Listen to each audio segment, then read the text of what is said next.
sais faire que l'amour, danser, boire, me coucher au petit jour. Je ne connais qu'une chose, je ne sais faire d'autre. Je ne sais faire que l'amour pour l'amour. C'est tombé sur vous. Enfin, c'est un peu le hasard. Enfin, William, de quoi parlez-vous? Depuis quelques semaines, chez nos amis canadiens, il y a un projet qui vise à inscrire au programme scolaire des cours d'éducation sexuelle. Voilà pourquoi il y a cette chanson. Alors, on pourrait dire que c'est une grande première et ça crée même là-bas une petite... Gros scandale. J'allais dire petite polémique. Non, c'est gros scandale. C'est énorme. Ouais. Bon, mais chez nous, ça a déjà existé, ça. Mais 1974, donc ça fait 41 ans, c'est quand même Giscard, pas vous mal. vous rendez compte, l'arrivée de Giscard, premier cours d'éducation sexuelle. Éducation sexuelle. C'est pas lié, c'est pas lié, c'est pas lié. Mais moi, j'en ai pas eu, moi. Non, mais vous, ça se voit, hein. Parce que... c'est ça, le problème. Votre petit problème. Moi, je voulais bien prendre en option, mais j'en avais pas, moi.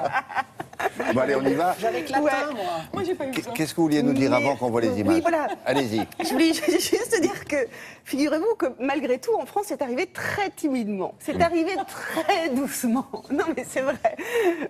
C'est-à-dire qu'on ne parlait même pas d'éducation sexuelle, on parlait d'information sexuelle avant tout. Donc ça a fait beaucoup de débats, évidemment. Sujet tabou aussi à l'époque, forcément.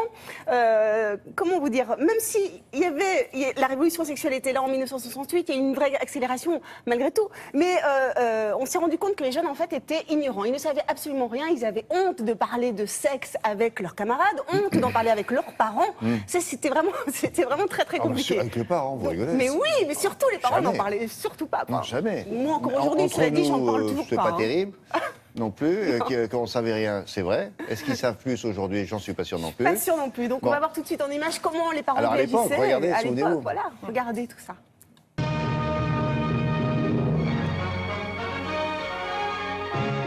Vous l'avez appris par vos journaux, l'éducation sexuelle est maintenant dans les écoles et au niveau le plus jeune. Pierre Sabag a réuni tous les producteurs de télévision et tous ont refusé de donner à la télévision ce premier cours d'éducation sexuelle. Une évidence, l'information sexuelle à l'école, ce n'était plus possible d'y échapper. Les quelques élèves de 6e et 5e qui auraient encore des doutes sur les choux et les roses seront fixés une bonne fois, c'était des blagues. Les testicules donnent un liquide qui contient la graine du papa, le spermatozoïde. Est-ce que déjà, avec ce que nous ont dit Cécile et puis Florence, est-ce qu'il y en a qui ont des questions à poser?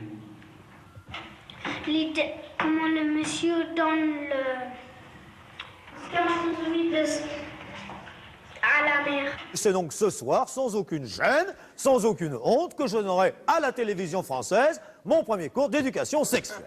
Il y a les hommes et les... Il y a le sexe du papa qui va dans le sexe de la maman. Comme on va vous faire voir une photo. Oui, que tous ceux qui auraient pu être choqués par cette méthode-là soient rassurés.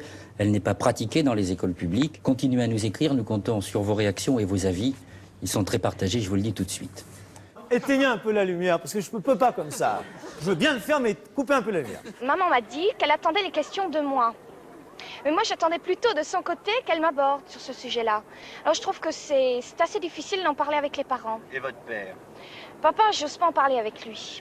Moi, je préfère l'aborder avec mes parents ou alors carrément avec un médecin ou un psychiatre quoi, au lycée, mais je sais pas avec le professeur. Parlez avec vos enfants, ayez le courage d'aborder sincèrement, franchement, simplement les problèmes. C'est pas à 13 ans qu'on se réveille et qu'on s'aperçoit brusquement qu'on va avoir une jeune fille dans une petite fille et un jeune homme ou un adulte dans un petit garçon. C'est pas vrai. J'aimerais assez qu'on m'apprenne sur le plan scientifique et sur le plan affectif aussi. Parce qu'en général, en 3e, on sait beaucoup de choses, mais on sait pas tout. Enfin, les parents nous l'apprennent sur la question scientifique, ils nous apprennent exactement ce que c'est que l'amour exactement, mais ils nous le disent pas sur le plan vraiment affectif, moral. Mes petits-enfants, les petits-enfants viennent au monde...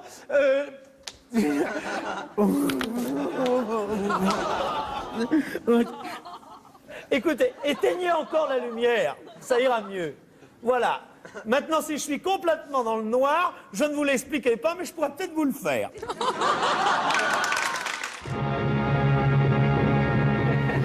vous avez pris un rôle de prof aussi, Jacques Martin. Bon, écoutez, je trouvais qu'il était pas mal dans le rôle. Dans le genre Hein Ah oui, oui, dans oui, le genre, très ouais. bien. Merci beaucoup, Marie.